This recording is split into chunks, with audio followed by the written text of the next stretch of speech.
You don't remember the first time a camera was pointed at you. How could you? You were just a baby, swaddled in a blanket, blinking up at the world, and there it was, a lens, always watching. Before you even knew what YouTube was, you were on it. Your first giggles, your first steps, even your first toothless smile were captured on video. Not just captured, but broadcast. Your parents' channel shared baby's first year with the world, and you became content. You had no say in it.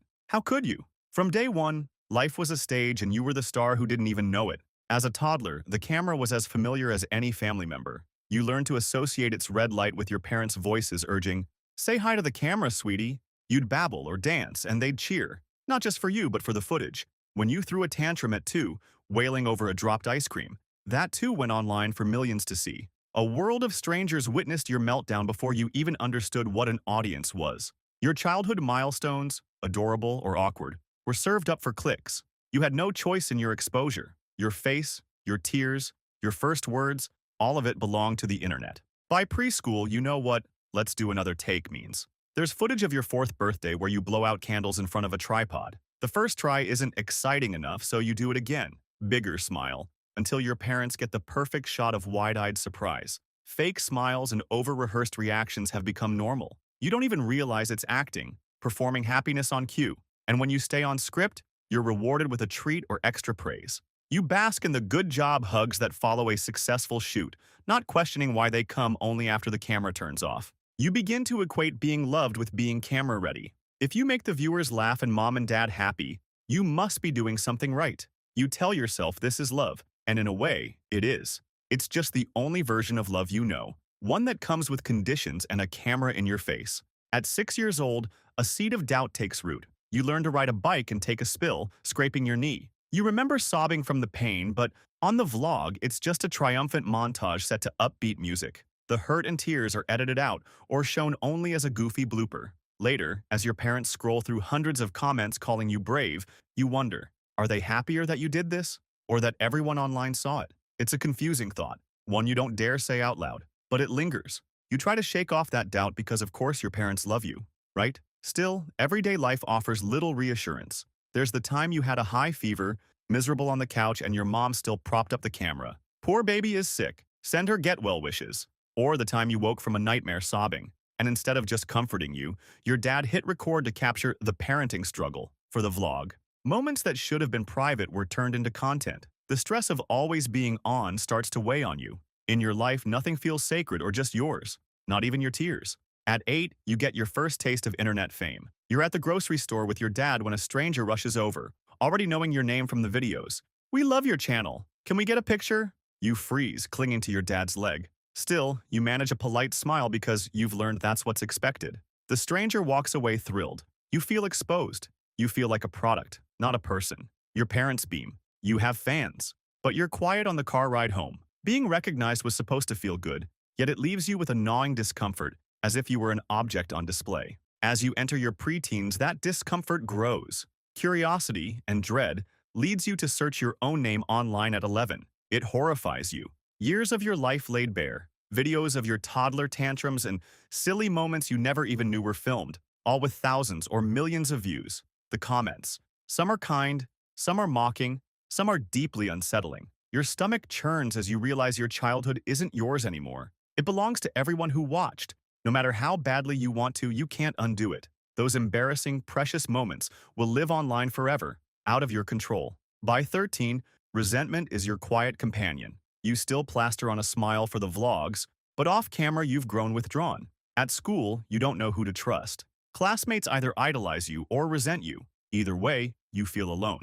You once thought you had a real friend until they begged to be in a video and you realized you were more a trophy than a pal. That betrayal stings. After that, you keep your circle small. The isolation of not knowing who truly cares is crushing, but it feels safer than opening yourself up to more hurt. You're surrounded by people who recognize you, yet somehow you feel invisible. Then puberty hits. Your body changes, your interests change, but the online world wants you to stay the same. They subscribed for a cute little kid, not an awkward teenager. You notice some viewers commenting that you're not as cute anymore, and the views start dropping. Your parents notice too. One evening, they sit you down and gently suggest trying to be more like you used to be, on camera. Maybe revive some of the old goofy skits or toy unboxings to win back the crowd. You stare at them. They're asking you to pretend you're still that little kid. You want to protest that it's not fair, but you've never really been allowed to refuse, have you? So you swallow your frustration and nod. The show must go on, you tell yourself. By 14, you're exhausted in a way no kid should be. Burnt out. You've been performing nearly your whole life and you feel it deep in your bones. Yet you push through the fatigue because an unspoken pressure hangs over you. Your family's livelihood, the channel's success, the house, the bills, the groceries, rests on your shoulders. You know you're effectively the family breadwinner, a child carrying an adult's responsibility. And yet, you have no control over any of it. The paychecks go to your parents. There's no trust fund in your name, no legal protections to ensure you get a share or even a break. On paper, you're just a kid having fun in front of a camera. In reality, it's work, your work, and everyone gets to profit except you. Eventually, something in you snaps.